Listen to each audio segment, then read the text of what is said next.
As the east coast of Australia struggled through the fifth once-in-a-century flood this decade, Allianz let its new ad fly. It's a damn cold night, trying to figure out this life. Won't you take me by the hand, take me somewhere new? Don't know who you are, but I'm with you.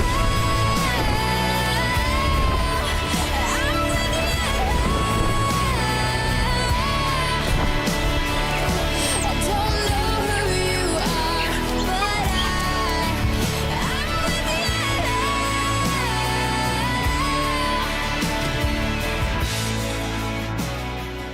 That bird is a white-bellied sea eagle, which, like an insurance company, is an opportunistic predator. So in real life, it'd go more like this. I don't know who you are, but I'm with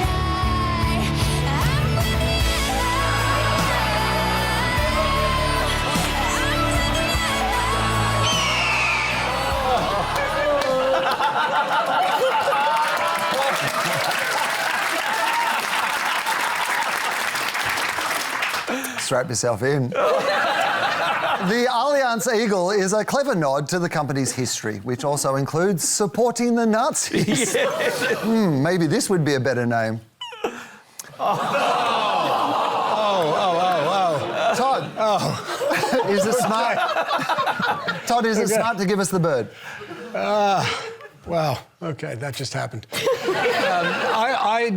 I really find insurance advertising interesting because they sell disaster to acquire customers, but they make most of their profit when the skies are blue. So when there are no storms, no disasters, no fires, they create them and make them up in the ads because imaginary disaster is much more profitable than real disaster. And this ad does it incredibly well. First of all, it's beautifully shot. So it's shot by a Hollywood director. It's got Avril Lavigne's soundtrack. The CGI is excellent. But when you pare it down, it's nothing more than a sort of fear ad in feathers or a sort of doomsday ad that's warm. Because what they're saying is, if all goes to hell, lightning and brimstone, and you're about to lose your family or your nest egg, you can rely on us, Allianz. And the metaphor for that is an eagle. And that's part of my problem with it, because nothing sells security like a bird of prey coming through the sky in slow motion at you. So, I think that the ad is brilliantly made, but to me, I just think it's over the top. I get stuck at them using the eagle. Like, is Allianz really known well enough for an eagle already? I can see people really zoning in on that if the icon that you're using is already a very well-known visual landmark of the brand, you know? With me, like, maybe I don't have enough experience with Allianz specifically, but I'm like, is this the start of your eagle journey? Are you gonna start talking about the eagle a lot more and spending a lot more on the brand? Then I get it, I'm on the journey. But right now in isolation, if this ad doesn't go for another year or so, it feels like a really random bit to really put money in on the eagle. I tell you, I don't think it's got anything to do with eagles. I really don't. I think it's just... This ad with all the eagles in it? Yeah, nothing to do with the eagles. Okay. Nothing to do with the eagles. Okay, nothing. Literally nothing to do with the eagles. It's got everything to do with the logo, the logo. What's the logo? A bird. I don't eagle. think... No. Yes, but no. Okay. In that, I think what's going on is that they're just trying to create a brand story around sort of, let's say, security, protection, future, optimism. We're going to try and attach this image to that logo because we want to go harder on that logo. Thank God they're going to get rid of the Allianz because that's garbage. So I'm pleased about that. And I'll tell you why I think it's just about birds. I saw the ad over on Friday, I think I saw the advertisement, and I was at the beach on Friday and I saw seagulls and I thought of Allianz. Right, so these people... Well, this has been another lovely adventure of Russell Goes on an Excursion.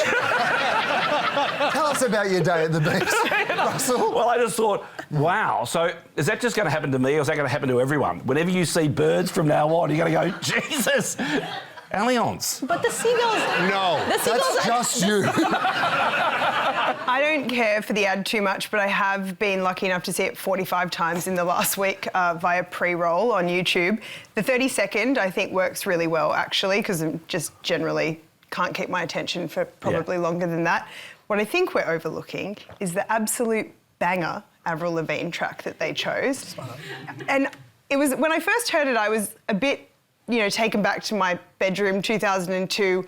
And then I realised how actually huge that song and album was in this country.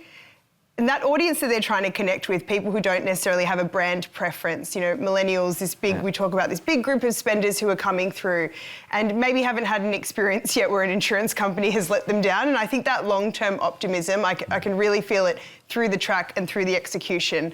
I do like the notion of the Avril Lavigne track. It was very, very powerful at the time. The more realistic, view of insurance would be to use the Avril Lavigne song, "Why'd you have to make things so complicated?"